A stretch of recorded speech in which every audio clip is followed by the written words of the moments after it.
Toda oscuridad, por más profunda que parezca, acaba por mostrar una grieta. La secta que combinó sangre, culto y narcotráfico comenzaba a derrumbarse. Esta es la historia de su caída, el eco de su último ritual, las sombras que dejaron atrás y las señales de un mal que, quizás, nunca desapareció del todo. Esto es Los Narcosatánicos, parte 2, el sacrificio final y el legado del horror.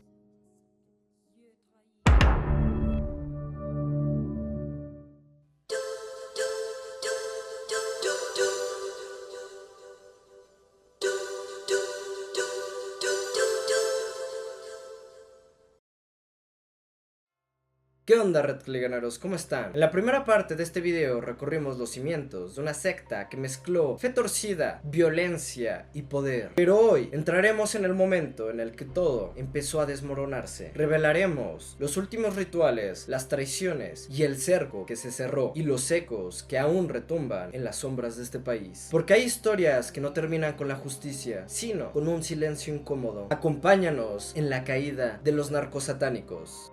La caída del patrón. Fin de los narcosatánicos.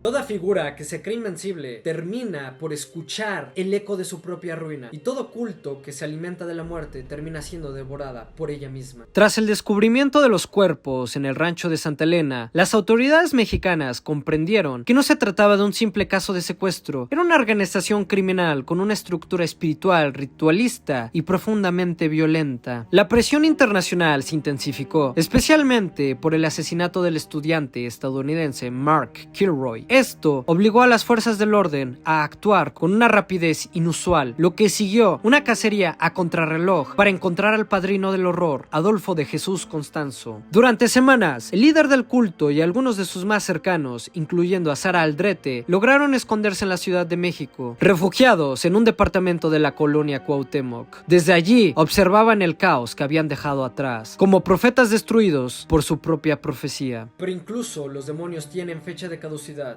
y el ruido de los tambores rituales pronto fue reemplazado por el de las sirenas. El 6 de mayo de 1989, la policía, tras rastrear varias pistas, dio con su ubicación. Rodearon el edificio. Lo que ocurrió dentro fue una escena tan perturbadora como su historia. Constanzo, al ver que el cerco se cerraba, ordenó que lo mataran. Le pidió a uno de sus seguidores que le disparara para evitar ser capturado. Así murió, no combatiendo ni rezando, sino implorando por una muerte que lo liberara de su propia condena. Junto con él cayó también su amante y cómplice Martín Quintana. Sus cuerpos quedaron desplomados entre velas negras, restos de altares y una atmósfera densa de derrota. El padrino, aquel que prometía protección eterna, no pudo protegerse ni de su propio reflejo. Murió como vivió, rodeado de oscuridad, pero sin una redención. Sara Aldrete, la madrina, fue arrestada poco después. Su imagen, que alguna vez fue la de una estudiante de honor, terminó siendo la de una sacerdotisa del horror. Fue condenada a múltiples años de prisión y se convirtió en uno de los rostros más simbólicos del caos. El resto de los seguidores fueron capturados o desaparecieron, pero el culto como tal fue desmantelado. El caso quedó marcado en la historia criminal de México como uno de los episodios más oscuros y extraños que se haya registrado. Una mezcla perversa de narcotráfico, superstición y muerte ritualizada. No fue una guerra de cárteles, sino fue una guerra espiritual trastornada, donde la fe fue usada como arma y la muerte como promesa. En el rancho Santa Elena se hallaron 110 kilogramos de marihuana, 108 kilogramos de cocaína, junto con 12 armas de fuego, incluidas varias subametralladoras y 11 vehículos, algunos equipados con teléfonos celulares, considerados un lujo en esa época. Dentro de un caldero metálico se encontraron restos de cerebro humano, cabezas de cabra, patas de pollo, tortugas, hierbas, monedas y sangre de animales. Y aunque el culto cayó, sus huellas no desaparecieron por completo. Algunas comunidades fronterizas siguen recordando los rituales, los desaparecidos, el miedo, y en lo más profundo del imaginario colectivo, la sombra del padrino aún persiste como un eco inquietante de lo que ocurre cuando el poder, la locura y la fe pervierten a la mente humana. Análisis psicológico y social, el fanatismo como un refugio de la oscuridad.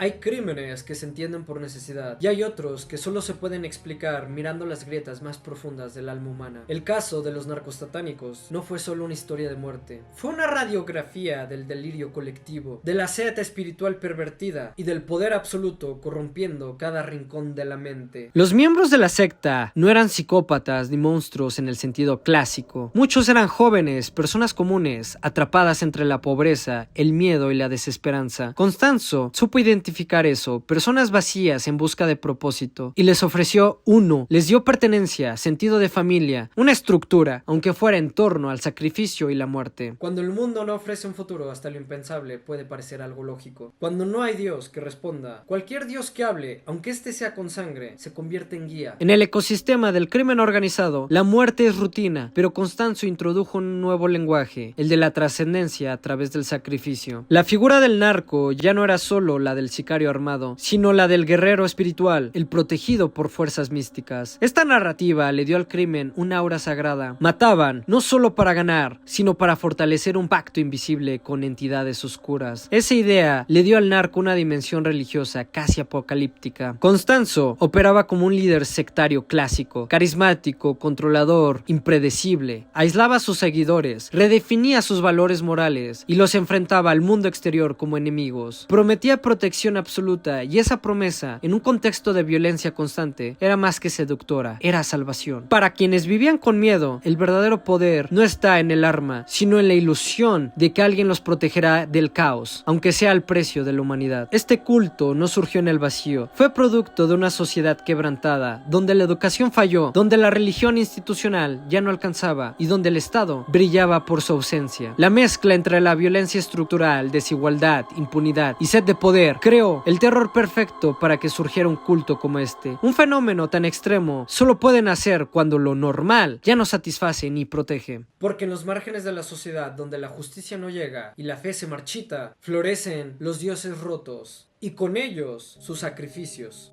Repercusiones y eco en la cultura popular cuando el horror se convierte en un mito.